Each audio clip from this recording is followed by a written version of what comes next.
ॐ सहना भवतु सहनौ भुनक्तु सह वीर्यं करवावहै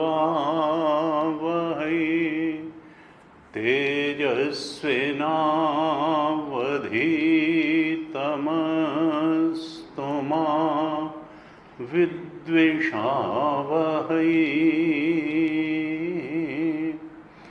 ॐ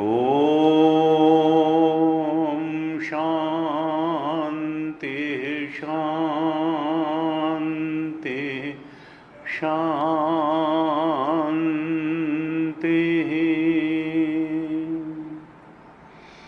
सदाशिवसमारम्भाम् शङ्कराचार्यमध्यमाम् अस्मदाचार्यपर्यन्तां वन्दे गुरुपरम्पराम्।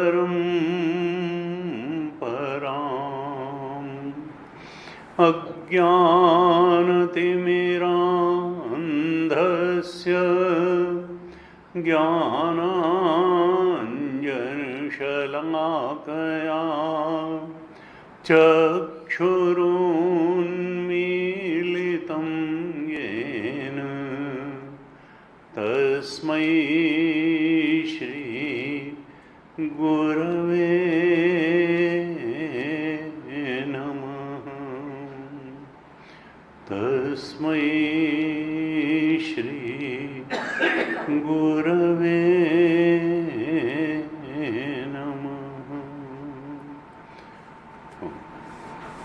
ध्यान श्लोकों को पाठ करें।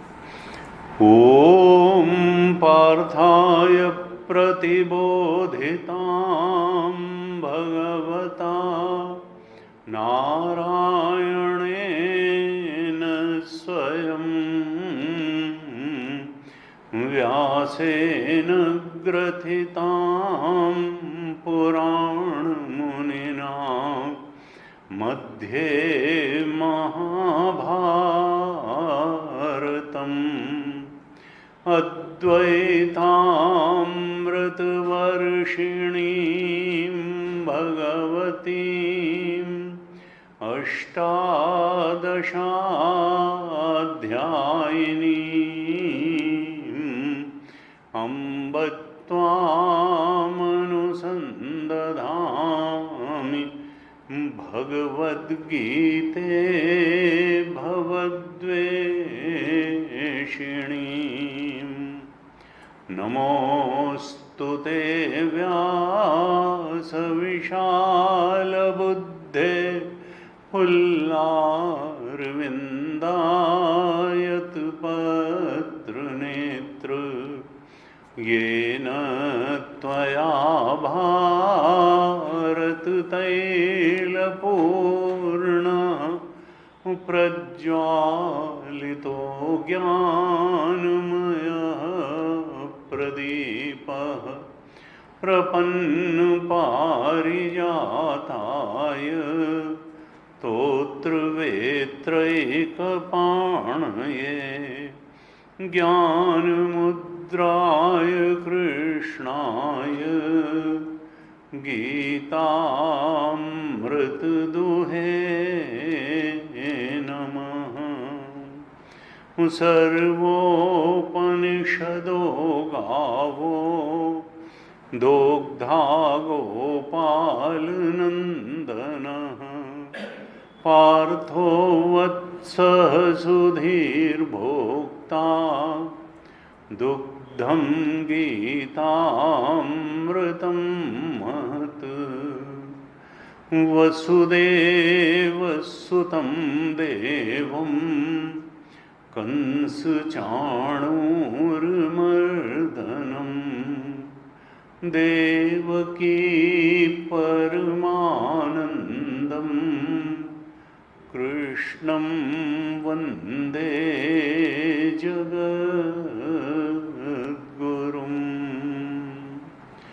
कृष्णं वन्दे जगद्गुरुम्।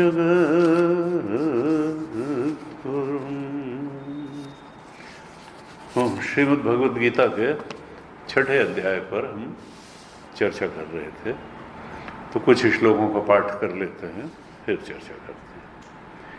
आप दोहराइएगा। अथ षष्ठोऽध्यायः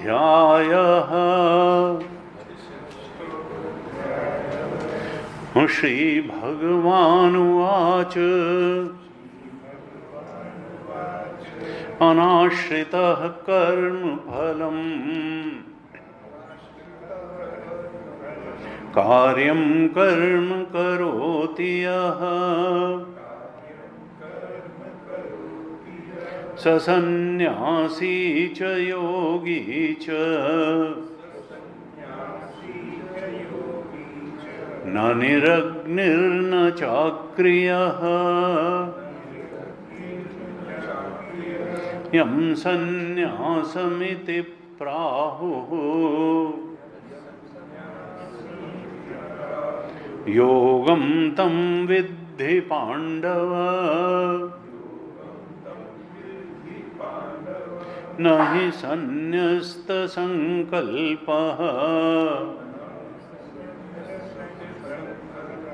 योगी भवति कश्चन आरुरुक्षोर्मुनेर्योगम् कर्म कारणमुच्यते योगारूढस्य तस्यैव शमः कारणमुच्यते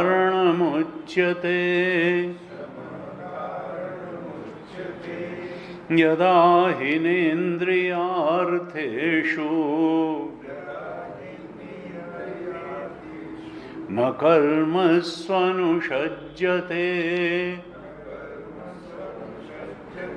सर्वसंकल्पसन्न्यासी योगारूढस्तदोच्यते उद्धरेदात्मनात्मानम् नात्मानमवसादयेत्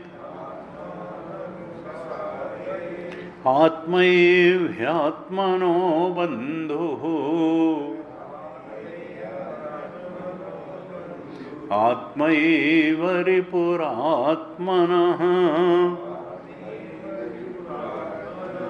बन्धुरात्मात्मनस्तस्य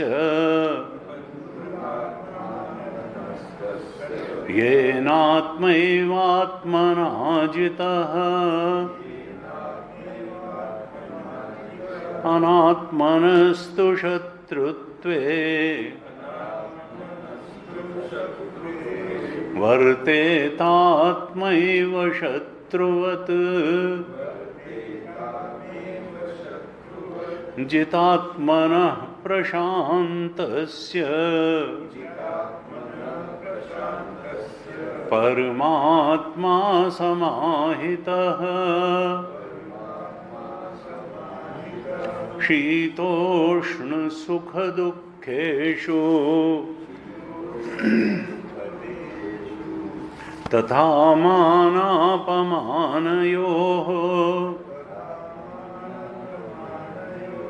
ज्ञान विज्ञान तृप्तात्मा कूटस्थो विजितेन्द्रियः युक्त इत्युच्यते योगी समलोष्टाश्मकाञ्चनः सुहृन्मित्रार्युदासीन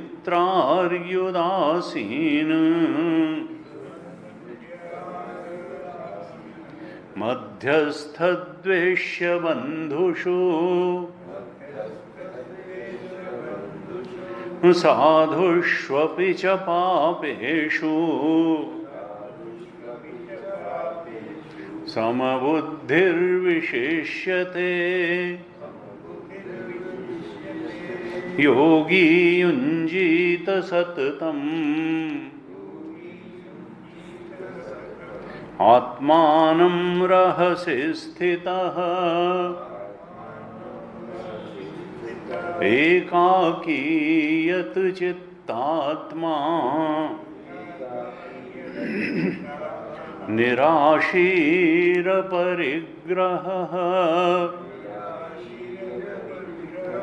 निराशीरपरिग्रहः।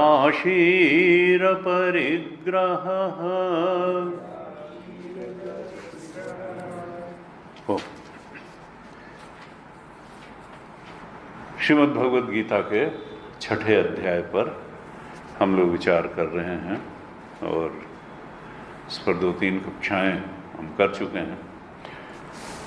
6ठे अध्याय में कुल 47 श्लोक हैं, 47 श्लोक हैं और उन श्लोकों में भगवान ने विषय का विभाजन जो है कुछ इस प्रकार किया है कि पहले श्लोक से 6ठे श्लोक तक कर्म योग और ध्यान योग की बात थोड़ी बताई है और मुख्य रूप से पहले 6 श्लोकों में ये बताया है कि देखो लक्ष्य तो ध्यान योग है। अब गीता जी में पूरी गीता में भगवान 2 ही योगों का वर्णन कर रहे हैं। मुख्य रूप से एक को कहा है कर्मयोग और एक को कहा है ज्ञान योग। कर्मयोग ज्ञान या बुद्धि के धार, क्योंकि 2 बुद्धियां हैं, एक को कहा योग बुद्धि और एक को कहा सांख्य बुद्धि। योग बुद्धि जिसकी है उसके लिए कर्मयोग ही सूटेबल है और जिसकी सांख्य बुद्धि है, पवित्र हो गई, निर्मल हो गई, कर्मयोग करते करते शुद्ध हो गई, सात्विक हो गई, उसके लिए ज्ञान योग है। तो सांख्य बुद्धि और योग बुद्धि का वर्णन है, कर्मयोग और ज्ञान योग का वर्णन है, प्रवृत्ति मार्ग और निवृत्ति मार्ग का वर्णन है। कर्मयोग निवृत्ति मार्ग है, अनुष्ठान है वहाँ कर्मों का, और सांख्य योग में, सांख्य बुद्धि में, ज्ञान योग में कर्मों का संन्यास है।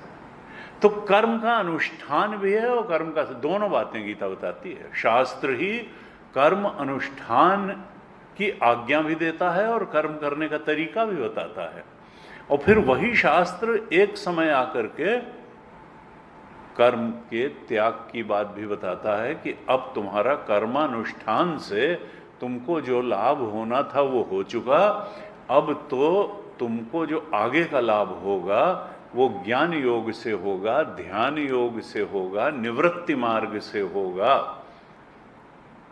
गुरु की चरण शरण में जाकर के श्रवण मनन निधिध्यासन करने से अब आगे की बात बनेगी। लेकिन वो बात किसकी बनेगी? जिसके पास जो कर्मयोग करके आया होगा। कर्मयोग ही अंतःकरण की शुद्धि का साधन है। जो अंदर से भक्ति योग है वही बाहर से कर्मयोग है। जब हम इच्छा प्रेरित कर्म न करके प्रभु की प्रसन्नता के लिए कर्म करते हैं तो हमारा वही कर्म कर्मयोग बन जाता है।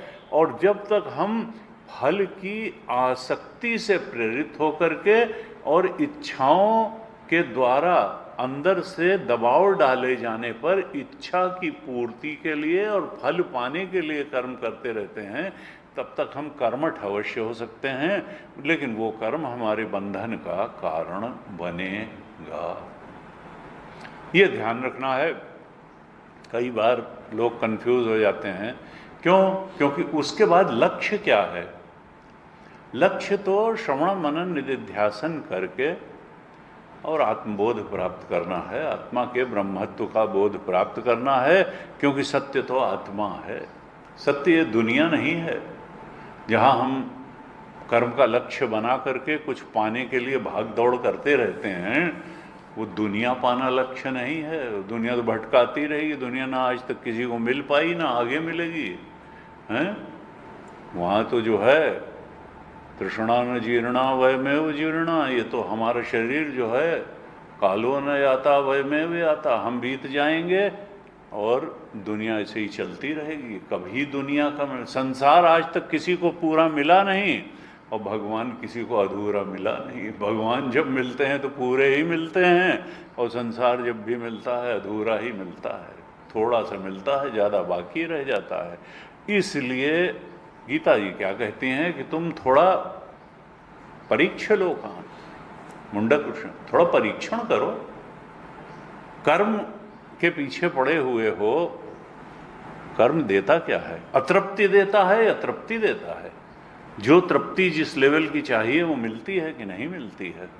तब तुमको लगेगा कि नहीं, कर्म से जो भी प्राप्त होता है काल में नष्ट हो जाता है, और हम जिस तृप्ति के आकर्षण में कर्म करके और भोग्य वस्तुओं को प्राप्त करके उनका भोग करते हैं, वो भोग हमको उस सीमा तक तृप्ति दे ही नहीं पाता है जिसकी हमें तलाश है। और इसलिए तब गीता जी कहती हैं कि देखो, तृप्ति का मार्ग त्याग है, भोग नहीं है। त्यागे ने एक अमृत, अमृत रूप तृप्ति की प्राप्ति अगर करनी है तो त्याग करना पड़ेगा। और त्याग की पराकाष्ठा क्या है? विकारों के त्याग से प्रारंभ करना पड़ेगा और फिर समग्र इच्छाओं के त्याग तक। प्रजाति यदा कामान सर्वान पार्थ मनोगतान आत्मन। अब इस पर कई लोग प्रश्न चिन्ह रहते हैं, फिर तो जीवन क्या रह गया? इच्छाएं की पूर्ति को ही तो हम जीवन मानते हैं। इच्छाएं तो हमारी हैं ही हैं। अब लड़का पढ़ने जाता है तो अच्छे नंबर लाता है, फिर वो डिग्री, अच्छी नौकरी, फिर शादी ब्याह, तो परिवार ठीक से चलाना, जो भी है, तो इच्छाओं के बिना कैसे? तो गीता जी क्या कहती हैं? देखो, यह हमारे सारे ही वेदांत शास्त्र ने क्या कहा कि पहले उन इच्छाओं का तो त्याग करो जो जीवन को नीचे की ओर ले जाने वाली हैं, पतन की ओर ले जानी हैं। उन इच्छाओं का त्याग करो जो चित्त को विकारों से भर देने वाली हैं, क्योंकि वो जो विकार उत्पन्न करने वाली और विकारों में बड़ा प्रियता देखने वाली जो इच्छाएं हैं वो तुमको गिराती ही चली जाएंगी। जीवन को फिर आवश्यकताओं पर ले आओ, नेसेसिटीज पर ले आओ, और फिर आवश्यकताएं भी कम कर दो। तब तुम देखोगे कि तुम्हें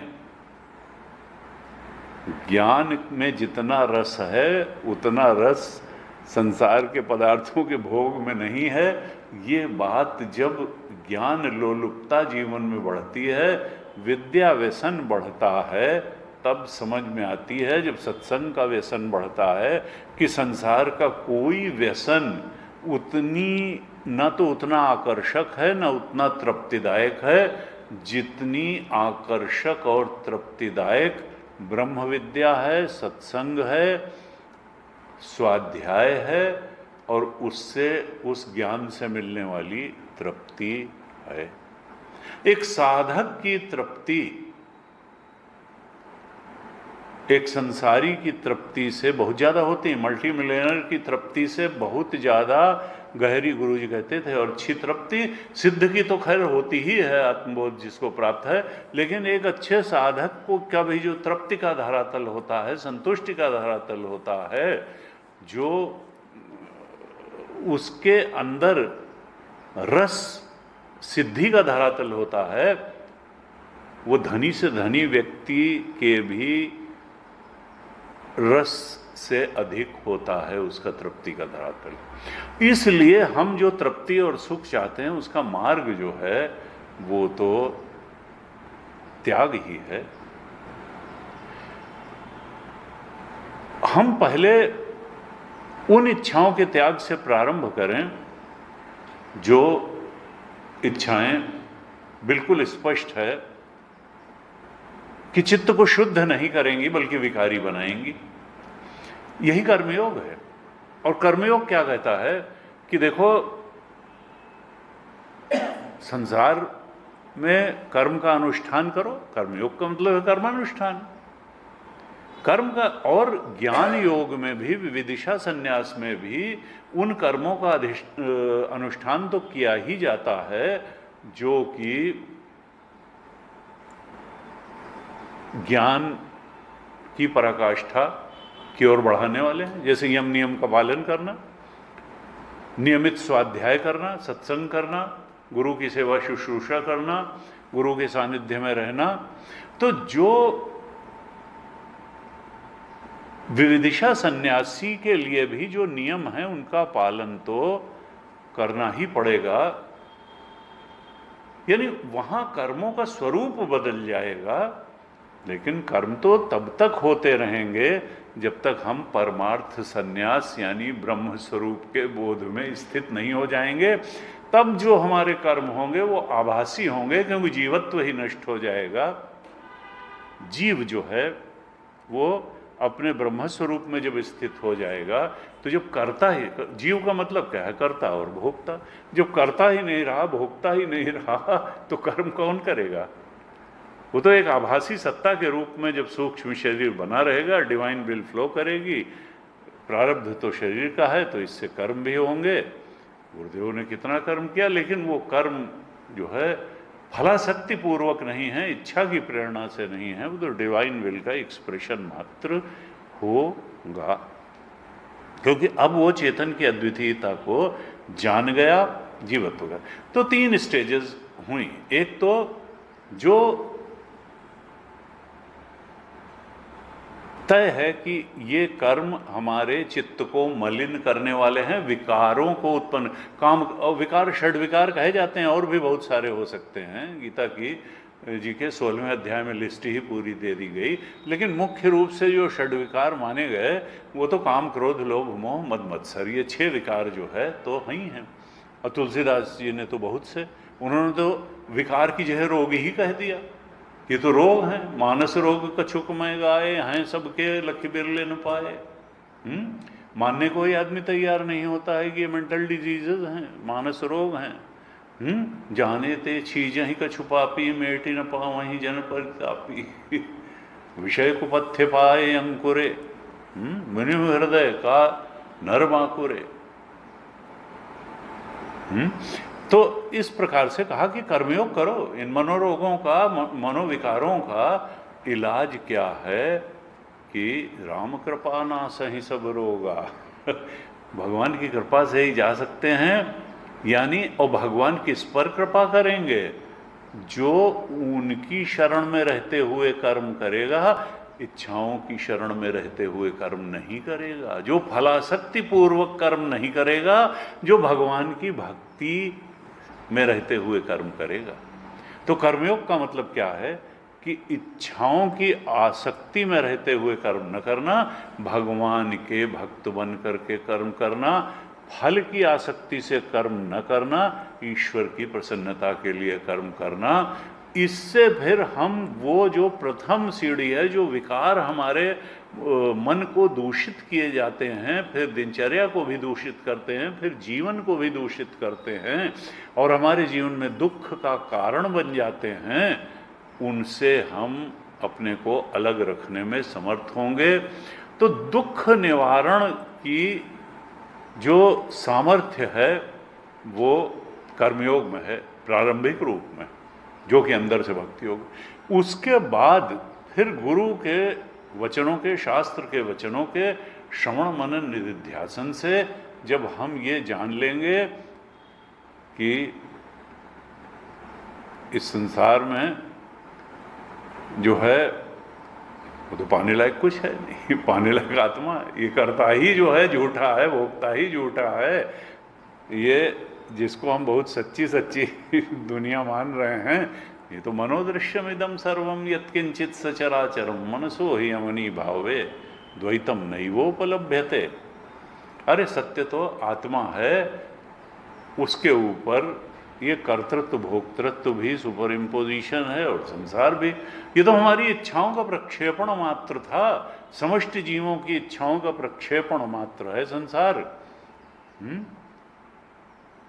स्वप्नवती है, सपने होए भिखारी नृप रंक नाकपति होए, जागे लाभ न हानि कछु तिम प्रपंच जिय जोए। तो गीता जी क्या बताती हैं कि देखो, तुमको साधुता के मार्ग पर चलना ही होगा।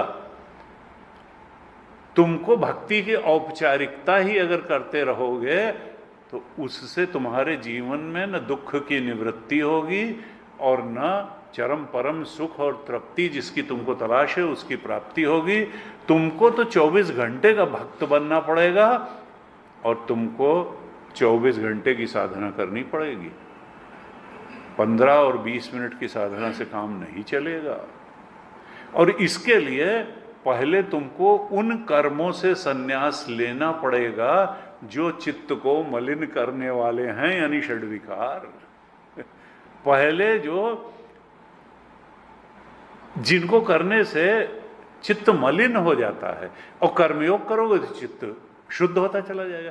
पहले तुमको कर्मठता की जगह कर्मयोग की शरण में जाना पड़ेगा, और वहां भी कर्मों फल की आकांक्षा का त्याग तो करना ही पड़ेगा। लेकिन संन्यास में भी फलाकांक्षा का त्याग है और कर्मयोग में भी फलाकांक्षा का त्याग है। इसीलिए भगवान ने दूसरे श्लोक में 6ठे अध्याय के क्या कहा था, हमने चर्चा की थी कि यम संन्यासम इति प्राहु योगम तम विद्धि पांडव। हे अर्जुन, जिसको संन्यास कहा जाता है उसी को कर्मयोग भी कहा जाता है। ये कोई बहुत अलग अलग चीजें नहीं है विविदिशा, संन्यास और कर्मयोग। क्यों? क्योंकि फलाकांक्षा का त्याग दोनों में है। और ये मत समझना कि फल मिलेगा ही नहीं।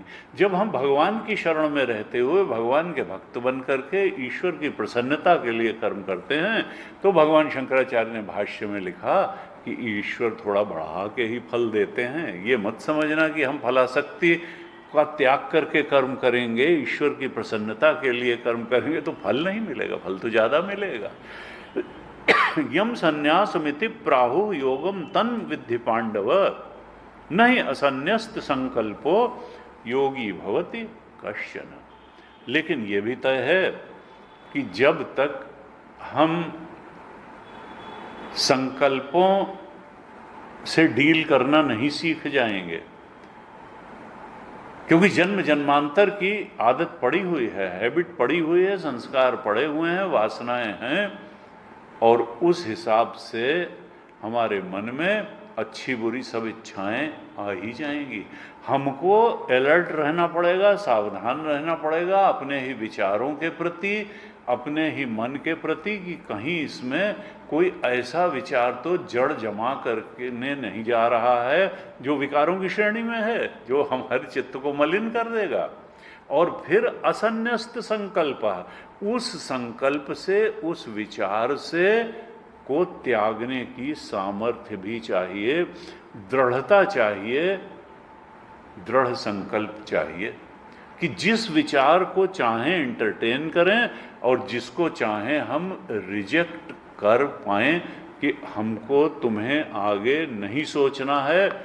क्यों? क्योंकि ध्यायतो विषयान पुंसः संगस्त। अगर हमने उसको प्रश्रय दिया, उसको सोचा और बार बार सोचा और सुख बुद्धिपूर्वक सोचा, भले हम उस विचार को क्रियान्वित करके, उस विचार के अनुसार भोग प्राप्त करके और भोग करके 10 बार लात खा चुके हों, फिर भी ये होता है कि नहीं अब की बार शायद, क्योंकि कई बार आदमी सोचता है अच्छा थोड़ी शैतानी करके तो बात नहीं बनी तो अब ज़्यादा शैतानी करो, थोड़ा पैसा कमा करके तृप्ति नहीं मिली तो अब ज़्यादा पैसा कमाओ, थोड़ी बेईमानी करके तो मजा नहीं आया तो अब ज्यादा बेईमानी।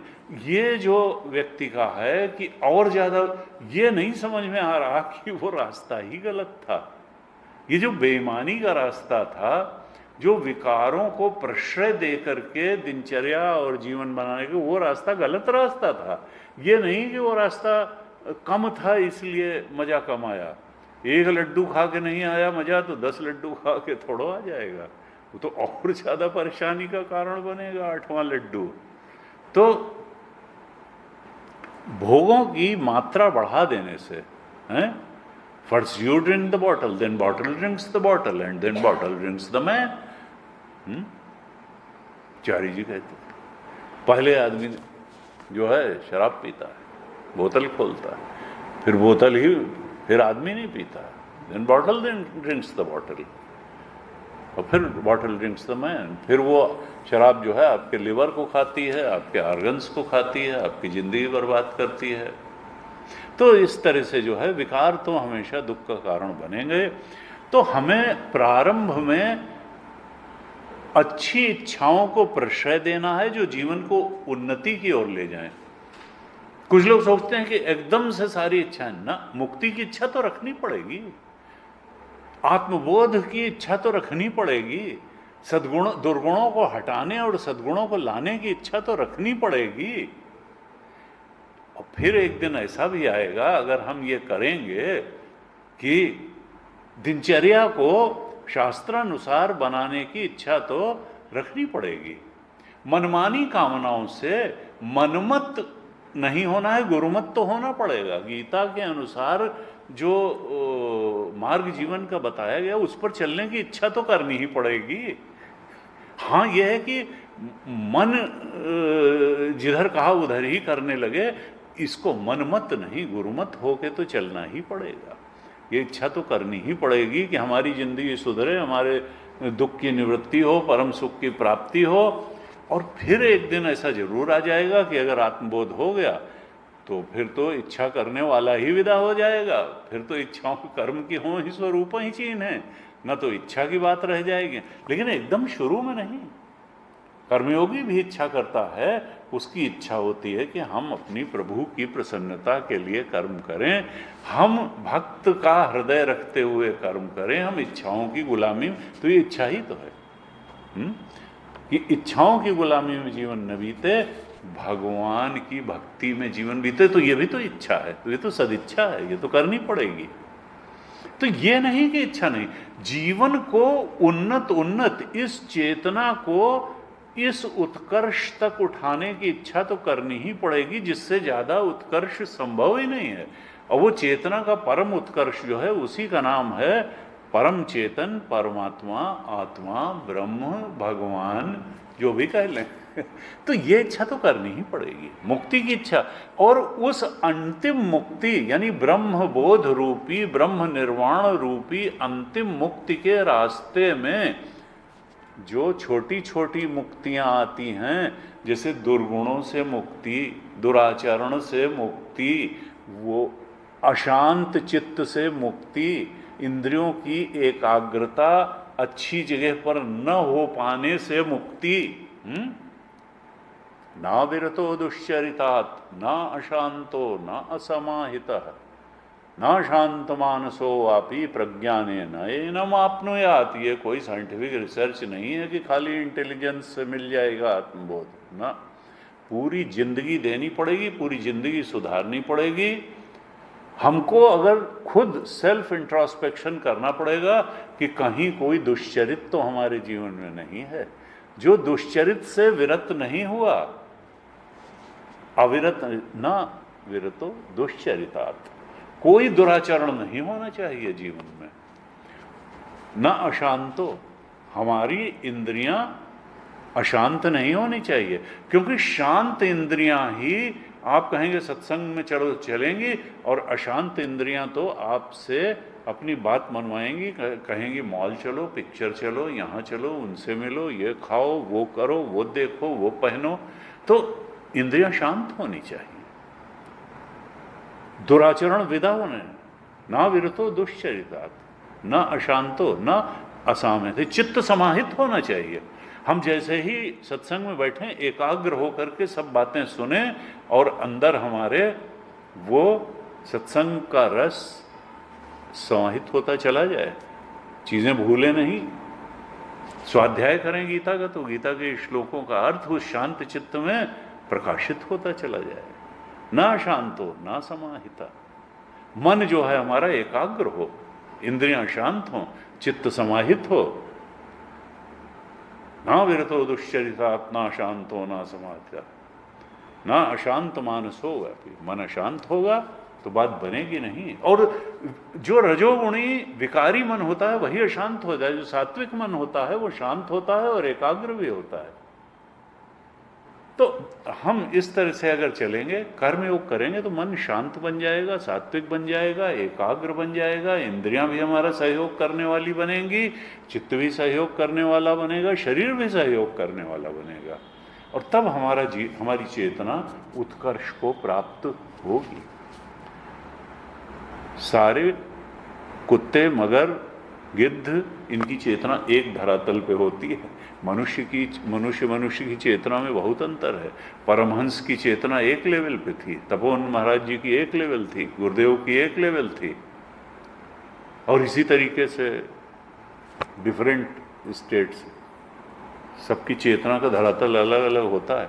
और मनुष्य जीवन का उद्देश्य ही यही है कि चेतना का दर्जे दर्जे दर्जे दर्जे चेतना का धरातल बढ़ता चला जाए। हम जीव चेतन से ब्रह्म चेतन तक उत्कर्ष को प्राप्त कर लें।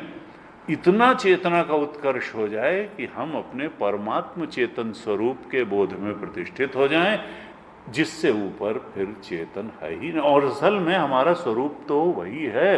ये तो इच्छाओं में फंस करके, इच्छाओं में कैद होकर के, इच्छाओं के गुलाम बन करके हमने अपने परमात्मा चेतन ओंकार स्वरूप को भुला करके पीएफटी, परसीवर, फीलर, थिंकर बन गए। जीव चेतन के धरातल पे उतर आए और समझ रहे हैं कि हम कितने मजे में हैं। भाई तुम कुछ मजे में नहीं हो, तुम अपने बहुत बड़े दुश्मन हो। अभी 5वें 6ठे श्लोक में भगवान कहते हैं कि उद्धरेद आत्मनात्मानम नात्मानम, ये मनुष्य अपने आप से अपने को गिरा रहा है, अवसादन कर रहा है। तुम जोर लगाओ, अपने को उठाओ, अपनी चेतना को ऊपर उठाओ। उद्धरेत, थोड़ा जोर लगाओ, ऊपर उठाने के लिए थोड़ा ताकत लगती है। पानी अपने आप नीचे बह जाता है। ये मन जो है पानी की तरह है, गंदी बातों में बहुत जल्दी स्वतः बह जाता है। और जब इसको वहाँ से हटा करके सद्गुणों में, ऊपर की बातों में लगाना पड़ता है। इच्छापरायण जीवन बहुत सरल है, प्रभु परायण जीवन जीने में जोर लगाना पड़ेगा। ईश्वर की प्रसन्नता के लिए जीवन जीने में जोर लगाना पड़ेगा। तो भगवान कहते हैं जोर लगाओ। एक बार जब तुम समझ गए कि वो बात ठीक है, तुम्हारे हित की है, तुम्हारे लिए कल्याणकारी है, और वही एक रास्ता है, नीचे बहने का रास्ता नहीं है, तो फिर तुम उद्धरेत, तुम जो है प्रयत्न पूर्वक अपने जीवन को ऊपर उठाओ। उद्धरेत आत्मना आत्मानम, ना आत्मानम अवसादयत, नीचे मत ले जाओ अपनी चेतना को, क्योंकि तुम ही आत्मा ही वही आत्मा, तुम ही अपने बंधु हो, मित्र हो, और तुम ही अपने शत्रु हो। ऊपर उठाया तो मित्र हो, और नहीं उठाया तो शत्रु हो। और उसके लिए कौन अपना मित्र है? बंधुर आत्मात्मनस्तस्य येन, जिसने अपनी आत्मा को जीत लिया संकल्प पूर्वक, वही अपना मित्र है, बंधु है। और जिसने नहीं जीता, अनात्मनस्तु, भगवान शंकराचार्य ने अनात्मस्तु का जो भाष्य लिखा तो कहा, जो जितात्मा नहीं हो, जितेंद्रिय नहीं हुआ, जिसने मन को नहीं जीता, इंद्रियों को नहीं जीता, जिसने चित्त को सार्थक दशा में नहीं लगाया, शांत चित्त नहीं हो पाया, इंद्रियों को शांत नहीं कर पाया, मन को सत्संग में, परमात्मा में, साधना में लगा नहीं पाया, वो अनात्मनः है, जितात्मना नहीं है। होना क्या था? जितात्मनः, और हो क्या गया? अनात्मनः। मानो उसके पास आत्मा है ही नहीं, जितात्मना प्रशांतस्य, 7वें में कहा था जितात्मा होना है। आत्मा का मतलब मन और शरीर दोनों, जहां जहां मैं बुद्धि होती है वहां वहां को गीता में आत्मा शब्द से कहा गया है। कहीं शरीर के लिए भी आत्मा कहा, कहीं मन के लिए भी आत्मा कहा, इंद्रियों के लिए भी आत्मा कहा, और यथार्थ आत्मा के लिए भी आत्मा कहा। अब आत्मा को तो कोई जीतेगा नहीं, आत्मा तो शुद्ध है ही है, निर्मल आत्मा तो कभी मलिन हुआ ही नहीं। मलिन जो है वो तो मन होता है, मलिन तो बुद्धि होती है, मलिन तो इंद्रियां होती हैं। और शरीर की मलिनता को दूर नहीं किया जा सकता है। शरीर तो अभी भी नहाएंगे धोएंगे पौड़े फिर थोड़ी देर। तो शरीर को जीतना है कि तितिक्षा हो, और हम देर तक सत्संग में बैठ सकें, देर तक चिंतन मनन कर सकें बैठ के, उसमें शरीर हमारा सहयोग करे, यही शरीर को जीतना है। शरीर को जीतने का मतलब उसको निर्मल बनाना नहीं है, वो निर्मल बनी ही नहीं सकता है वो तो थोड़ी देर के लिए। हाँ, मन हमेशा के लिए निर्मल बन सकता है, इंद्रियां हमेशा के लिए निर्मल बन सकती हैं, चित्त शुद्ध हो सकता है, और वो हमें करना ही होगा। और उसी का इलाज है, उपाय है कर्म योग। तो कर्म योग उपाय है, और वो ले जा करके एक दिन खड़ा कर देगा ज्ञान योग में, सांख्य योग में। अनात्मनस्तु शत्रु, अगर तुमने अपने मन इंद्रियों को जीता नहीं, चित्त को समाहित नहीं किया, तो ये तुम्हारे शत्रु की तरह से व्यवहार करेंगे, तुमसे अपनी बात मनवाएंगे, तुम्हारी बात नहीं मानेंगे, बिखराव आएगा, भटकाव आएगा जिंदगी में, और फिर तुम कहोगे नहीं नहीं दिस इज लाइफ। ये तो सभी के साथ ऐसा होता है, सभी के साथ नहीं होता है। जो लोग सतर्क होकर जीवन नहीं जीते हैं उन्हीं के साथ, और जितना कम सतर्क होकर जीते हैं उनके साथ उतना ज़्यादा होता है। और जिस कंपैरिजन में जो जितना ज़्यादा सतर्क होकर के जिएगा, सन्मार्ग, जितना गुड़ डालोगे उतना मीठा होगा। जो नहीं डालेगा उसको कड़वा कड़वा होगा, जो थोड़ा डालेगा उसमें थोड़ा मीठा होगा। तो साधना का गुड़ डालना है, कर्मयोग की साधना का और फिर ज्ञान योग की साधना का। तो कहा, पहले श्लोक में कहा था कि और इस सब के लिए क्या होगा, तप करना होगा। तप का और संयम का कोई सब्स्टिट्यूट नहीं है। ये नहीं कि वेस्टर्न थिंकर कि आप जो कि वो तो जो है मानसिक रूप से व्यक्ति पागल हो जाएगा, और ये ना, जब हम बड़ी चीज़ को पाने के लिए छोटी चीज़ का त्याग करते हैं तो उसको तप कहते हैं, संयम कहते हैं। और जब बिना समझे बिना जाने हम किसी चीज़ से दूर भागते हैं, लॉजिकली क्लियर नहीं है, विवेक डिस्क्रिमिनेशन नहीं है, तब फिर उसको दमन कहते हैं। वो दमन फ्रस्ट्रेशन का कारण बनता है, वो बहुत तरह के दमित मनोरोगों का कारण बनता है। तो दमन और संयम में बहुत अंतर है। गीता जी संयम की बात करती हैं और बहुत महत्व देती हैं। दूसरे अध्याय में 10-11 हर अध्याय में संयम का प्रकरण है। और संयम का मतलब है ऊंची चीज पाने के लिए नीची चीज को छोड़ना। क्योंकि जीवन को ऊपर उठाने के लिए त्याग का ही एक सहारा है। जो कुछ छोड़ने को ही तैयार नहीं है उसके जीवन में विकास नहीं हो पाएगा। जीवन में विकसित होने की प्रक्रिया त्याग के माध्यम से बढ़ती है। त्याग तो करना ही पड़ेगा। हम अगर त्याग करने के लिए त्यागे नहीं कि अमृतत्व मनुष्य, और लेकिन बुद्धिपूर्वक त्याग करना पड़ेगा। जबरदस्ती के त्याग से नहीं चलेगा कि हम तब फिर छोड़ने में विजयी भाव आएगा कि हमने एक खराब बात को, एक दुराचरण को, एक गंदी बात को जो जीवन को पतन की ओर ले जा रही थी, जो हमारे चित्त को विकारी बना रही थी, जो हमारे जीवन में भटकाव ला रही थी, उस बात को हमने संकल्प पूर्वक विवेक पूर्वक त्याग दिया। तो उसको त्याग करके हमने एक दुर्गुण का त्याग किया और सद्गुण को अपना लिया। ये है संयम का। तो उसमें विजयी भाव आएगा। हम तो सूर्यवंशी थे। जब खिड़की से सूरज 8 साढ़े 8 बजे के बाद अंदर जाता था तभी हम जो है उठते थे। उसके बजाय देखो अब हम 6 बजे उठे और फिर 5 AM क्लब में ही शामिल हो गए, 5 बजे ही उठ जाते हैं, तो एक विजयी भाव आएगा, हर चीज़ तुम्हारे पास सवेरे से समय हो जाएगा।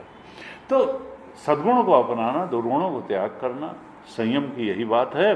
और बिना तप के हम को किसी भी फील्ड में शिखर की उपलब्धि नहीं होगी। तप द्वारा ही, तप आधार सब सृष्टि भवानी, तप बल रचई प्रपंच विधाता। नारद जी तप के बल पे ही, तप हुआ पहली बार, तब उन्होंने कहा अच्छा तस्य ज्ञानमयम तपः, ज्ञानमय तप किया उन्होंने, तब उनको समझ में आया कि मैं पैदा क्यों हुआ हूँ, करना क्या है। तप बल शेष धर ही मही भारा, इस तप के बल पे ही शेषनाग इस धरती को अपने सिर पे धारण कर रहे हैं। तपोबल रुद्र कर ही संहारा, भगवान शंकर तप के बल पे ही प्रलय करते हैं। तो तप का बड़ा महत्व है। नारद जी ने कहा कि पार्वती जी जो शंकर जी से विवाह करके पार्वती जाकर तप करें तो निश्चित रूप से शंकर जी मिलेंगे। तो किसी को भी परमात्मा मिलता है, सत्य मिलता है, आत्मा मिलता है, तप के बिना नहीं मिलेगा। हमको भी अपना शिव स्वरूप अगर प्राप्त करना है तो बिना तप के नहीं मिलेगा, बैठे बैठे नहीं मिल जाएगा, करना तो पड़ेगा, खूब कस के करना पड़ेगा। तप करने से ही हम ज्ञान के शिखर तक भी पहुंच सकते हैं और कर्म के शिखर तक भी पहुंच सकते हैं। तो कहा कि देखो जैसे जैसे जीवन में ध्यान की वासना बढ़ती है वैसे वैसे कर्म की वासना घटती है। गुरु जी इस पे बहुत जोर देते हैं। और ध्यान वासना का मतलब क्या है? श्रवण करना, मनन करना, उसके बाद श्रवण मनन से जो संशय निवृत्त ज्ञान प्राप्त हुआ है उस पर मेडिटेट करना। यही गीता जी ध्यान का 6ठा अध्याय जो है वो ध्यान योग भी है। तो यहां ध्यान का स्वरूप क्या बताया? यतो यतो निश्चरति मनश्चंचलम अस्थिरम ततः ततः नियम्येत आत्मनि एव वशम नयेत। ये मन भागेगा।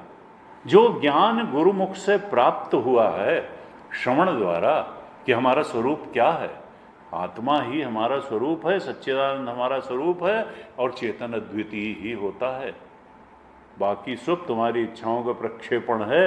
उस चेतना को अपने स्वरूप के रूप में अनुभव करना, ये वृत्ति का उपयोग करके ध्यान करना और अनात्म को प्रक्षेपण मात्र जान लेना कि कहाँ चक्कर में पड़े हो। त्रिकालेति तिष्ठति सत्यम, न फिजिकल बॉडी त्रिकाल में रहेगी, न सटल बॉडी। विचार बदल जाते हैं, भावनाएं बदल जाती हैं, शरीर बदल जाता है, संसार बदल जाता है। बदलने वाली चीज सत्य नहीं होती है। जो तीनों कालों में एक जैसी रहे वो जानने वाला तत्व है, वो ज्ञान तत्व है, वो आत्मा है, वही तुम हो। ये व्यर्थ में दूसरे के दुख और दूसरे की जो है परेशानियों को तुम अपनी परेशानी मान करके दुखी पड़े हुए हो, इसलिए कि तुम उससे तादात्म्य का, आसक्ति का त्याग ही नहीं कर पा रहे हो। मोह सकल अनरथ कर मूला, ये आसक्ति जो तुमने अपने 3 शरीरों से कर ली और इसके माध्यम से संसार से कर ली और संसार के प्राणी पदार्थ परिस्थितियों से कर ली, यही तुम्हारी दुख का कारण है। और इनसे आसक्ति को त्यागना और आत्मा या परमात्मा की 100% भक्ति में डूब जाना, प्रेम में डूब जाना और उसके सत्य का बोध प्राप्त कर लेना।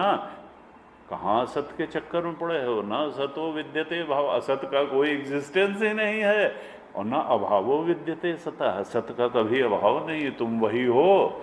लेकिन भाई तुम तो कहते हो, भूल जाते हो कि नहीं, जन्म जन्मांतर का अभ्यास पड़ा हुआ है असत को ही सत मानने का और सत को जानने से दूर भागने का। हमारा सब गड़बड़ कर दोगे भाई, इस तरह की बातें सुना के जाओ मत ज़्यादा सत्संग में, सब बिगड़ जाएगा। इतनी मुश्किल से तो खड़ा किया है। गीता जी कहती नहीं, वही तो बनना है। बिगड़ा तो हुआ ही है, वो उससे ज़्यादा क्या बिगड़ेगा जितना बिगड़ा हुआ है। हैं? रजनीश से किसी ने कहा कि आप मानते हैं स्वर्ग नर्क होता है? उसने कहा भाई स्वर्ग का तो पता नहीं है कि होता है कि नहीं होता है, तो नरक ही बता दीजिए। उसने कहा वहीं रहते हो और पूछते हो कहाँ है। तो असल में वास्तविकता यही है। जिस तरीके से विकार व्यक्ति को सताते हैं, जिस तरह से भय सताता है, राग सताता है, द्वेष सताता है, क्रोध सताता है, भय सताता है, तो अंदर से तो व्यक्ति उस समय जब विकार प्रभावित तो नरक में ही तो जीता है, और बाहर भी नारकीय कर्म में उलझ जाता है, और फिर कहता है कि भाई मैं तो बड़ा जो है विवेकी हूँ। कुछ विवेकी नहीं। वीतराग भय क्रोधा मन्मया मामुपाश्रिता बहवो ज्ञान तपसा पूता मद भाव मांगता। चौथे अध्याय के 10वें श्लोक में भगवान ने कहा, देखो जब तक तुम राग भय और क्रोध से मुक्त नहीं हो जाओगे, ये सब तुम्हारे शत्रु हैं। वीतराग भय क्रोधा मनमया, और परमात्म स्वरूप में आत्ममय आत्मदृष्टि नहीं कर लोगे, जब तक तुम्हारी दृष्टि राग दृष्टि रहेगी, भय दृष्टि रहेगी, क्रोध दृष्टि रहेगी, विकारी दृष्टि रहेगी, तब तक तुमको ये परेशान करती रहेगी। जब आत्मदृष्टि बन जाएगी तब फिर जो है वीतराग भय ये वीत जाएंगे। वीतराग भय क्रोधा मनमया, तुम मुझ कृष्ण परमात्मा अपने आत्मा को अपने स्वरूप के रूप में जान लो, वहां से हटो मत। जानने के बाद मेरा ही आश्रय लो। ये कहाँ इच्छाओं का आश्रय हो, फलाशक्ति का आश्रय लेकर के तुम जीवन जी रहे हो। फलाश्रय में जीवन मत जियो, ईश्वराश्रय में जीवन जियो, गुरु के आश्रय में जीवन जियो, शास्त्र के आश्रय में जीवन जियो। इच्छाओं के आश्रय में और फलाशक्ति के आश्रय में जीवन मत जियो, मेरे आश्रय में जियो। वीतराग भय क्रोधा मनमया मामुपाश्रिता, मैं जितना संरक्षण तुमको दे सकता हूं, तुम्हारी इच्छाएं और तुम्हारी फलाशक्ति और तुम्हारा तमाम सारा संग्रह नहीं दे सकता है। मैं ना हिलने वाला सहारा हूं तुम्हारा हमेशा। बहु ज्ञान तप सा, लेकिन मैं मिलूंगा कैसे? ज्ञान तप के द्वारा। तप कहा ज्ञान तप, बहु ज्ञान, और उसके लिए ज्ञान तप के लिए, ज्ञान मार्ग के लिए पहले अंतःकरण शुद्ध होना चाहिए। कर्मयोग से हो के उपाय है ज्ञान योग का। तो कहा इसलिए चूंकि फलाकांक्षा का त्याग संन्यास में भी है और कर्मयोग में भी है, इसलिए कहा कि दोनों एक ही हैं। जहां तक फल की आकांक्षा का त्याग का प्रश्न है, और इसके लिए नहीं असन्यस्त संकल्पो योगी भवति कश्चन, हमको विचार के धरातल पर ही किस विचार को इंटरटेन करना है, कौन हमारा लाभकारी विचार है और कौन सा विचार हमको पतन की तरफ ले जाएगा, इसके बारे में बिल्कुल अलर्ट रहना है, देखते रहना है। और ध्यानाभ्यासी ही ये देख सकता है कि कौन सा विचार आया, कौन सा रहा, कौन सा चला गया। जब हम लंबे समय तक ध्यान रखते हैं करते हैं तो खुली आंख से भी हम बिल्कुल देख लेते हैं कि कौन सा विषय है। असल में विचार में विषय ही तो बदलते हैं। तो कोई भी ऐसा विषय जो चित्त को मलिन करने वाला हो, उस विषय को तत्काल त्याग देने की सामर्थ्य यही है असन्यस्त संकल्प। संकल्प के धरातल पर ही संन्यास कर लेना उस विषय से। अगर वो क्षमता नहीं आई तो तुम योगी नहीं बन पाओगे। नहीं असन्यस्त संकल्प योगी भवति कश्चन, विचार के धरातल पर ही चित्त को मलिन बनाने वाले विषयों को त्याग करने की सामर्थ्य अगर नहीं है, उनसे संन्यास, त्याग और संन्यास एक ही है, तो तब तक तुम योगी नहीं हो पाओगे। क्योंकि अगर तुमने ध्यातो विषयान शुरू किया तो बुद्धिनाशात प्रणश्यति तक पहुंचेगा, तुम रोक नहीं पाओगे एक दो स्टेज के बाद। गुरु जी कहते थे कि ध्यातो विषयान पुंसा संगस्तेषु, जैसे सोचोगे उसको सुख बुद्धि पूर्व तो आसक्ति हो ही जाएगी, संगात संजय भी कामना उपज ही जाएगी। ये तीन अगर हो गए तो फिर 7-8 और जो स्टेप हैं बुद्धिनाशात प्रणश्यति तक जाएगा। इसलिए संकल्प ही मत करो, ध्यातो विषयान पे ही रोक लो। क्यों हम ऐसे विषय का चिंतन करें जो हमारी चेतना को उत्कर्ष प्रदान करने वाला नहीं है, बल्कि चेतना को अवसादन प्रदान करने वाला है, चेतना को नीचे तरफ ले जाने वाला है, ऐसे विषय का चिंतन ठीक नहीं है। इसके लिए अलर्टनेस चाहिए अपने, क्योंकि सारी साधना मन की है, शरीर वरीर की साधना नहीं है। ये सब जो है बाह्य साधना है, उससे थोड़ा बहुत फर्क पड़ता है कि आलू न खाओ या आलू खा लो, और वो जो है आटा न खाओ, और कूटू का आटा खा लो, और जो है इसका जो सिंघाड़े का आटा खा लो, और साबूदाना खा लो। लेकिन असली चीज ये है कि विचार के विषय में तुमने क्या खाया, विचार के विषय के रूप में तुमने क्या खाया, वो असली है अंदर। गंदी चीज खाएगी, अच्छी चीज खाई, गंदा विषय खा लिया, विचार खाया, अच्छा खाया, वो असली साबूदाना और कूटू और वो वहाँ है विषय के रूप में जो रखा हुआ है। वहाँ पर हर गंदी चीज को हटा करके अच्छी बात को ही विचार के विषय के रूप में ग्रहण करना असली व्रत तो वही है, असली तप तो वही है। वो तप रोज का होगा, वो खाली एकादशी और अमावस्या का ही नहीं होगा, वो 24 घंटे का तप होगा। You have to be alert for all the time, सारे समय आपको अलर्ट रहना पड़ेगा। और वो जो है सोए सोए नहीं चलेगा, जागे जागे चलेगा, अपने ही विचारों के प्रति जागना होगा। तो कहा नहीं असन्यस्त संकल्पो योगी भवति कश्चन। कहा आर वृक्षो मुनेर योगम कर्म कारण उच्यते। यहाँ छठे अध्याय में भगवान कह रहे हैं कि देखो सबसे पहले मुनि होना चाहिए, मनुष्य हो तुम। मनुष्य का मतलब यह है कि चिंतन मननात् मनुष्य है, मनन की चिंतन की सामर्थ्य तुमको दी गई है, इसलिए तुमको मनुष्य कहा गया। मनुष्य की फ्री विल है, विचारशील प्राणी है। बाकी तो इंस्टिंक्टिव लाइफ लीड कर रहे हैं। बाकी हरा चारा दिखाओगे गाय आ जाएगी, डंडा दिखाओगे भाग जाएगी, बस इतना ही है और कुछ नहीं। तो मनुष्य तो चिंतन कर सकता है, मनन कर सकता है, जिधर से चाहे उस कर्म को करने से अपने को रोक सकता है, और जिस कर्म को चाहे कर सकता है, जिस चिंतन को चाहे कर सकता है, जिस चिंतन से अपने मन को रोक सकता है, इंद्रियों को जिधर चाहे लगा सकता है और जहां से चाहे हटा सकता है। इसलिए फ्री विल है, इसीलिए ये कर्म योनि है। और ये जो है कर्म के अनुसार भोग मिलेगा, खराब कर्म नहीं तो तुम कह दो कि क्या है भाई, ये तो हो गया, अब ये तो संस्कार की बात थी, मार दिया उसको गोली, क्या है। उन्होंने कहा ना, तुमने जो है न मारते तो फिर जो है तुमको तो सजा तो मिलेगी, फ्री विल थी, ये सब नहीं चलेगा। तो कहा देखो तुम मनुष्य हो, चिंतनशील प्राणी तो है ही हो, तुम विचार कर सकते हो अच्छे बुरे का, तुम अपने ही कर्मों पर नैतिक निर्णय दे सकते हो, अपने ही विचारों को कंट्रोल करने की पावर तुम्हारे पास है। जिस चीज का चाहो विचार करो, जिस चीज का चाहो ना करो। कोई गंदा दृष्टि दे, तुम नजर हटा सकते हो वहां से और लगाए भी रह सकते हो।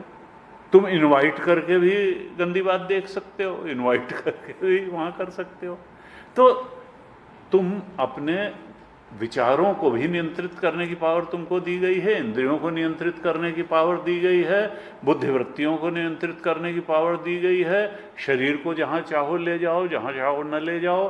तो सारी तुमको जब ये प्रकृति ने फ्री विल दी है, संकल्प की स्वतंत्रता दी है, तो फिर नैतिक निर्णय भी तुम्हारे कर्मों पर, विचारों पर, भावनाओं पर, सब पर दिया जाएगा। तो तुम तो क्या हो, मनुष्य हो। अब ऊपर उठने का रास्ता क्या है? कहा मुने, तुम मननशील मनुष्य बनो। मुने, मुने का मतलब मननात् मुनि है, जो मनन करने में सक्षम है।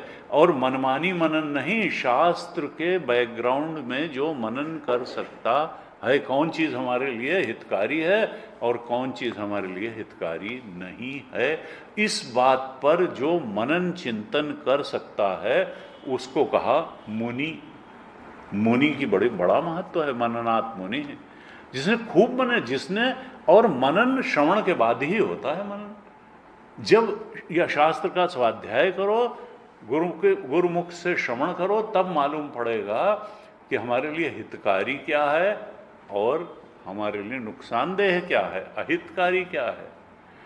तो अब कल्याणकारी बातों का मनन करना, उनको जीवन में कैसे लाया जाए, और जो अहितकारी बात अगर कोई है तो उसको कैसे हटाया जाए।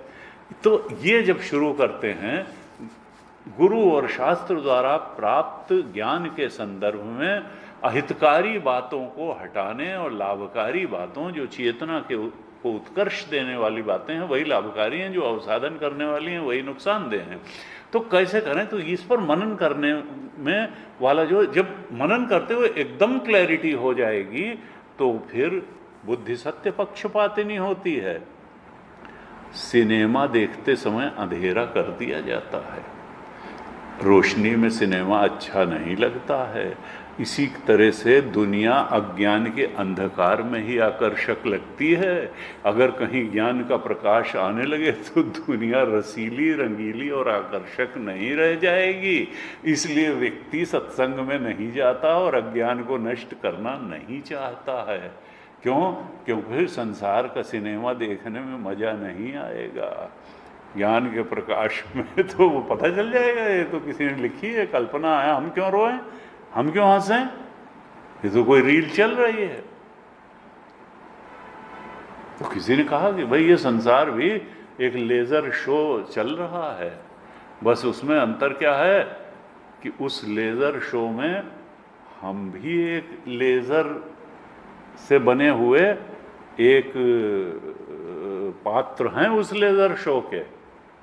और इसमें थोड़ी सी फ्रीडम यह है कि लेज़र शो चलाने वाला तो उसको गवर्न कर ही रहा है, थोड़ी सी, बहुत थोड़ी सी स्वतंत्रता हमको भी है कि हम भी उस लेज़र शो में अपनी मर्जी से अपने कुछ हाथ पैर हिला करके और थोड़ा सा उसमें दखल दे सकते हैं, ज़्यादा नहीं। पैदा करने वाला कोई और है, जवान करने वाला कोई और है, बूढ़ा करने वाला कोई और है, मारने हम नहीं। वो जब चाहेगा लेज़र शो से हमको बाहर कर लेगा, लेकिन हाँ उस समय हम थोड़ा बहुत कर सकते हैं। और उसी में समझते हैं सारा लेज़र शो चलाने वाले हम ही हैं ना। वो प्रलय जब करता है तो सारा लेज़र शो खत्म, समझ ही में नहीं आएगा।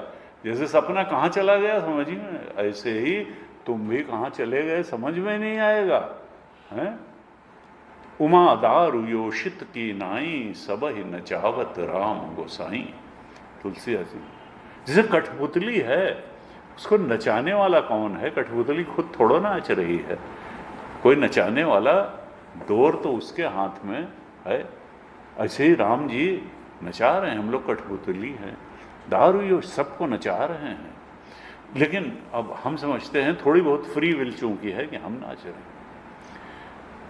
तो कहा कि देखो मनुष्य हो, तुमको मुनि बनना है, मनन करना है, और श्रवण के बाद मनन करो, अपने दोस्त बनो, अपने शत्रु न बनो। तो और फिर जो मनन करेगा उसके अंदर आरुरुक्ष वो बन जाएगा जल्दी ही। आरुरुक्ष का मतलब है योग में आरूढ़ होने की इच्छा वाला।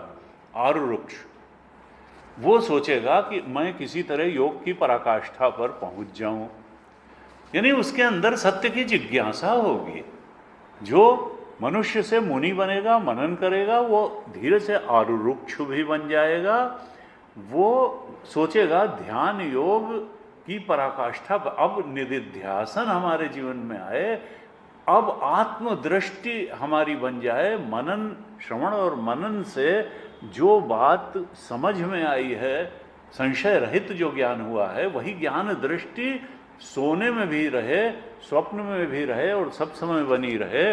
और इसके लिए जिस निधिध्यासन की आवश्यकता है, वो निधिध्यासन की गहराई में हम चले जाएं। तो आरुरुक्षो मुनेर योगम कर्म कारण उच्यते। कहा इस तरह का जो जिज्ञासु है, जो मुनि है, जो योग की पराकाष्ठा पर पहुंचने की इच्छा जिज्ञासा वाला है, आरुरुक्ष है, उसके लिए साधन क्या है? कहा कर्मयोग करो। अभी तुम्हें और शुद्धि की जरूरत है, अभी तुम्हें और सात्विकता की जरूरत है, अभी तुम्हें ईश्वर परायण कर्म करने की जरूरत है, फल की इच्छा छोड़ने की जरूरत है, इच्छा की ट्रैप से बाहर आने की जरूरत है। फलाकांक्षा नहीं, इच्छा की प्रेरणा नहीं, प्रभु की प्रसन्नता। उसके लिए यहाँ कारण का मतलब क्या है? साधन। कर्मयोग ही साधन है। किसके लिए? जो मुनि हो गया और मुनि के बाद में आरूढ़ हो गया, यानी योग में आरूढ़ होने की इच्छा वाला हो गया। और फिर ये जब करेगा तो फिर एक दिन अंतःकरण शुद्ध भी हो जाएगा, सद्गुरु भी मिल जाएगा, श्रवण मनन निधिध्यासन भी ठीक से हो जाएगा। और इसके लिए फिर सहज रूप में उसको लगेगा कि अब हमारा कर्मयोग का चैप्टर बंद हो गया। कर्मयोग जितनी अंतःकरण की शुद्धि दे सकता था दे दिया। अब तो हमको गुरु चरणों में बैठ करके श्रवण मनन निधिध्यासन ही करना है। और तब वो क्या होगा? विविदिशा सन्यासी बनेगा, यानी जानने की इच्छा से सन्यास लेगा। और उसी को कहा वो अब योग में आरूढ़ हो गया।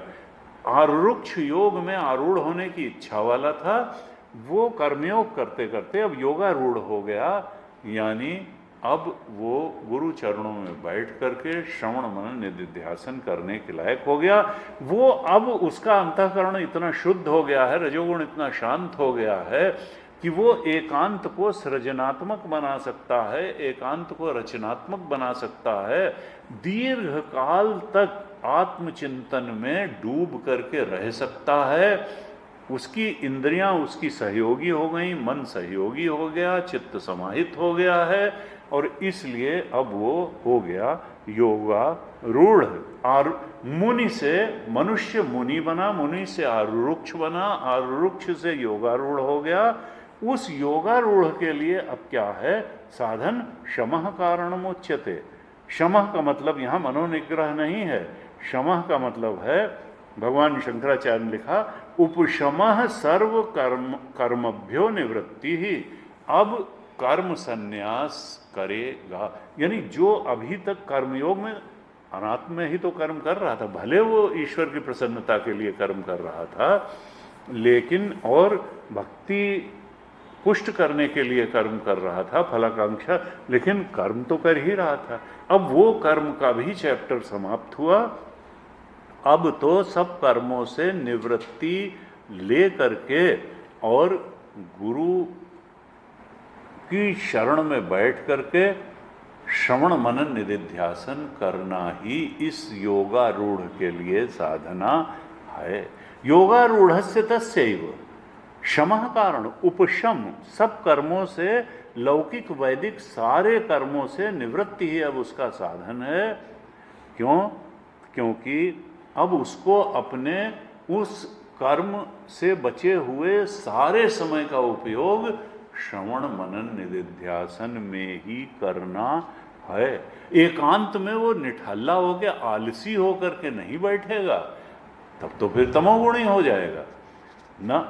वो अब एकांत को श्रवण मनन निधिध्यासन के बहुत ही रचनात्मक काम से भरेगा। अगर तो गीता जी में 18वें अध्याय के 8वें श्लोक में कहा कि देखो, किसी कर्म को काया क्लेश के भय से दुखद जान करके त्याग देना जो है, ये राजसिक त्याग है। नैव त्याग फलम लभेत, तो उसमें त्याग का फल जो अंतःकरण की शांति और शुद्धता होनी चाहिए वो नहीं मिलेगा। दुःखमित्येव यत् कर्म काय क्लेश भयात्, अगर दुखद जान करके काया क्लेश के भय से हम किसी कर्म का त्याग करते हैं तो वो राजसिक त्याग है, वो सात्विक त्याग नहीं है। सकृत्वा राजसम त्यागम नैव त्याग फलम लभेत, उससे त्याग का जो फल है, अंतःकरण की शुद्धि, इंद्रियों की शांति, चित्त की समाहित अवस्था, वो नहीं मिलेगी। क्यों? क्योंकि जब हम बड़ी चीज़ को पाने के लिए छोटी थी, भगवान की भक्ति के लिए जब हम फलाकांक्षा का त्याग करेंगे, इच्छाओं का त्याग करेंगे, इच्छा प्रेरित कर्मों का त्याग करेंगे, तभी वो अंतःकरण शुद्ध करने वाला बनेगा। तो कहा कि अब ये मनुष्य से मुनि बना, मुनि से आरुरुक्ष बना, आरुरुक्ष से योगारूढ़ बना, और योगारूढ़ जब अपनी पराकाष्ठा पर पहुंचेगा तब परमार्थ सन्यासी बन जाएगा, तब वो बोध प्राप्त संत बन जाएगा। वो इस जीव चेतन को ब्रह्म चेतन के रूप में पहचान लेगा और वहाँ स्थायी स्थिति भी प्राप्त कर लेगा। लेकिन ये आरुरुक्ष से योगारूढ़ तक की यात्रा में लगने वाला समय कितना होगा? तो शास्त्रों में कहा कि ये इस बात पर निर्भर करता है कि कोई मनुष्य मुनि बनते हुए आरुरुक्ष बनेगा, आरुरुक्ष योगारूढ़ बनेगा, योगारूढ़ परमार्थ बोध प्राप्त सन्यासी बने, क्योंकि आत्मा ही तो परमार्थ सन्यासी है, वो तो कभी किसी से लिप्त हुआ नहीं। आत्मबोध, आत्मा के ब्रह्मत्व के बोध तक इसमें समय कितना लगेगा?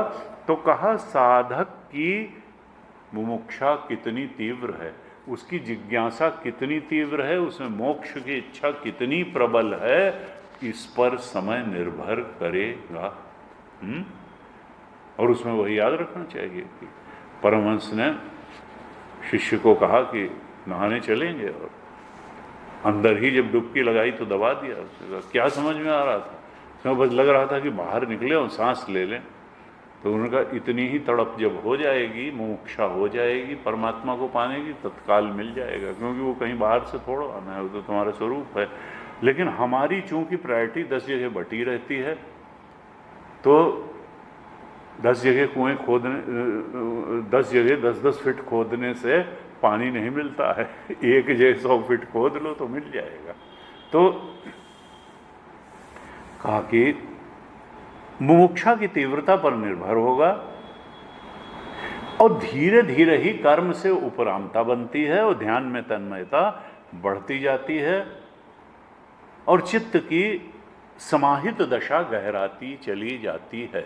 जैसे जैसे चित्त सात्विक बनता है, निर्मल बनता है, निर्विकारी बनता है, वैसे वैसे सहज रूप में हम इसको जहाँ लगाते हैं वहाँ लग जाता है। समाहित अवस्था गहराती है, ध्यान में तन्मयता आ जाती है, गहराई आ जाती है। लेकिन उसके लिए मुनि और फिर आरुरुक्ष इस रास्ते से हो करके और फिर योगारूढ़ तक आने की बात बताई।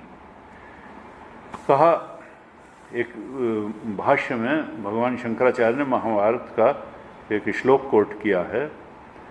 कहा कि जितना जितना कर्मों से उपरत होता जाता है आरुरुक्ष, उतना उतना उसका चित्त समाहित हो जाता है। यावत यावत कर्मभ्य उपरमते तावत तावत निरायासस्य जितेन्द्रियस्य चित्तम समाधीयते तथा सति स झटिति योगारूढ़ो भवति। यावत यावत कर्मभ्य ऊपर, जैसे जैसे कर्मों से उसकी उपरामता होती चली जाती है, वो जान लेता है कि कर्म में बहुत कुछ नहीं रखा है, कर्म से जो भी प्राप्त होगा वो काल में नष्ट हो जाएगा, और कर्म का वो भी कर्म योग का, कर्म का नहीं, कर्म योग की पराकाष्ठा अंतःकरण की शुद्धि है, आत्मज्ञान नहीं है। तो फिर अब वो कर्मों से उपराम होकर के श्रवण मनन निधिध्यासन की ज्ञान साधना की तरफ बढ़ जाता है। तो यावत यावत कर्मभ्य उपरमते, जैसे जैसे कर्मों से उपराम होता है, तावत तावत निरायासस्य जितेन्द्रियस्य, उतना ही उतना स्वाभाविक रूप से इंद्रियों पर उसको विजय प्राप्त होती चली जाती है। इंद्रियां भटकती ही नहीं है, सहज रूप से वो सन्मार्ग में ही लगी रहती हैं। चित्तम समाधीयते, और चित्त समाहित रहता है सहज रूप में, आयास नहीं करना पड़ता। निरायासस्य, जोर लगा लगा के न तो इंद्रियों को एकाग्र करना पड़ता है, न तो मन को एकाग्र करना पड़ता है, न चित्त को समाधान चित्त का करना पड़ता है। और जब ये तीनों हो जाते हैं, कर्मों से उपराम होते होते, यानी कर्मयोग करते करते खुद ही ये मालूम पड़ जाता है कि अब कर्म का कोई ज़्यादा मतलब नहीं रह गया। तो कहा ये जो जितेंद्रिय और चित्त के समाधान वाला कर्मों से उपराम हो गया है, स झटिति योगारूढ़ होती। झटिति का मतलब क्या है? यहीं से बना हिंदी का झट से, झटिति संस्कृत में कहा झटिति, हिंदी में कहते हैं झट से ये हो जाता है। यानी वो झट से जब निरायास बिना प्रयास के इंद्रियां एकाग्र हो गई, जितेंद्रिय हो गया, चित्त समाधान हो गया, तो वो योगारूढ़ की स्थिति प्राप्त कर लेता है। व्यास जी ने लिखा महाभारत में कि ब्राह्मण के लिए दूसरा ऐसा कोई धन नहीं है जैसा क्रियाओं से उपराम होना है। कर्म की एक सीमा है। ट्रक के पीछे लिखा बहुत अच्छा लगता है कि कर्म ही पूजा है ना। आत्मचिंतन से बड़ी कोई पूजा नहीं है, आत्मबोध से बड़ी की तरफ बढ़ने से बड़ी कोई पूजा नहीं है। आत्मचिंतन और उसके सहयोगी जो बातें हैं उनको छोड़ करके वो सब क्रियाओं से उपराम हो जाता है।